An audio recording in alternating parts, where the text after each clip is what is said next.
미국, 이스라엘과 이란의 전쟁으로부터 중동 전쟁 양상에 대해 세계의 관심이 집중되고 있습니다.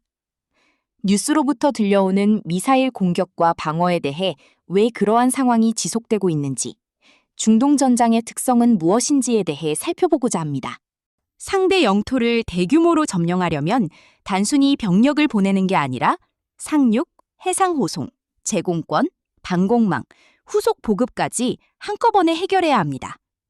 하지만 걸프 지역에서 이란과 아라비아 반도 국가들 사이에는 애초에 페르시아만이라는 해상 장벽이 존재합니다. 페르시아만의 길이는 약 990km이고 호르무즈 해협 쪽으로 갈수록 폭이 55km 수준까지 좁아지기 때문에 이 좁은 수역은 상륙, 보급, 해상 수송이 모두 노출되는 공간이 됩니다. 호르무즈 해협은 가장 좁은 곳이 21마일이고 실제 항로는 왕복 각 2마일 뿐이라 선박 및 함정의 움직임 예측이 가능합니다. 바다를 사이에 둔 대규모 지상 침공은 애초에 비용과 난이도가 너무 높기 때문에 미사일, 드론 같은 원거리 타격이 더 합리적입니다. 상대국 입장에서 또한 이란 본토도 지상 침공에 불리한 지형입니다. 자그로스 산맥이 이란 서부를 따라 사실상 거대한 방벽처럼 놓여 있고 북부는 엘브루즈 산맥이 길게 뻗어 있으며 많은 봉우리가 1만에서 1만 3천 피트를 넘습니다. 중앙고원은 약 절반이 사막 지역이고 다슈트의 카비르 소금 사막은 길이 500마일, 폭 200마일 규모이며 일부 지역은 차량 통과도 어려운 험난한 지형입니다. 또한 이란 내륙으로 대규모 병력을 밀어넣는 보급이 이라크보다 훨씬 복잡하고 내륙으로 가는 산악 통로는 사실상 편도 교통 수준의 좁은 통로에 의존하고 있습니다.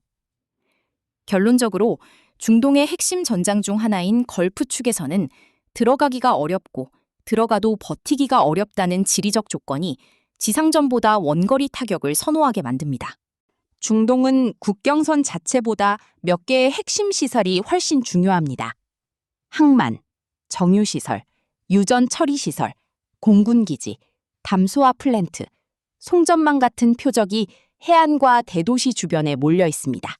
실제로 이번 전쟁에서 이란은 중동 주요 국가들의 석유, 담수화, 전력, 해운 등 핵심 인프라를 겨냥한 미사일 및 드론 폭격을 감행하면서 정규전이 아니라 불규칙 비정규 수단으로 전면전으로의 확전을 억제하고 있습니다.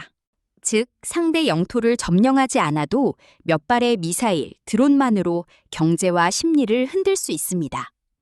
한 번의 미사일 공격이 전차 수십 수백 대를 움직이는 지상작전만큼 혹은 그 이상으로 전략 효과를 낼 수 있기 때문입니다. 지상 침공은 단순 공격이 아니라 거의 항상 점령, 정권 붕괴, 민간인 피해, 장기 주둔 문제로 이어지기 때문에 국가의 존폐가 걸린 종국으로 치닫지 않는 이상 가능하면 그 문턱을 넘지 않으려 합니다.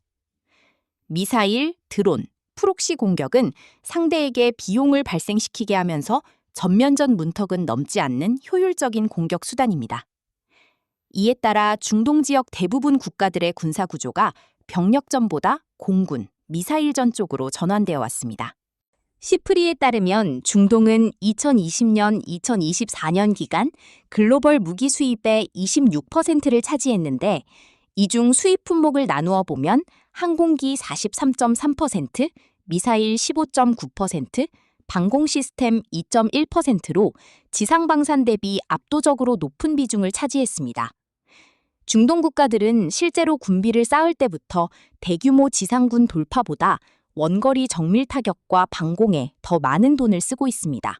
사우디를 제외한 걸프 국가들은 자국민 인구가 적어 방위 부문을 강화하는 데 한계가 있기 때문에 외국인 계약병이 군 조직에서 광범위하고 필수적인 역할을 해왔습니다.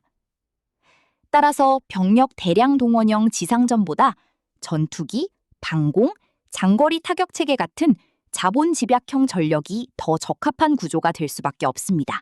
또한 걸프 국가들은 상호 운용성이 낮고 훈련, 정보, 전장 관리, 조직 운영 면에서 미국 같은 외부 강대국 지원에 크게 의존하고 있습니다. 걸프 국가들이 과거엔 육 공군 균형에 맞춰 전력을 발전시켰지만 이제는 미사일 및 미사일 방어 전력 구축에 초점을 두면서 전력 설계 자체가 이미 지상전보다 공중, 미사일, 방공 쪽으로 기울어져 버렸습니다.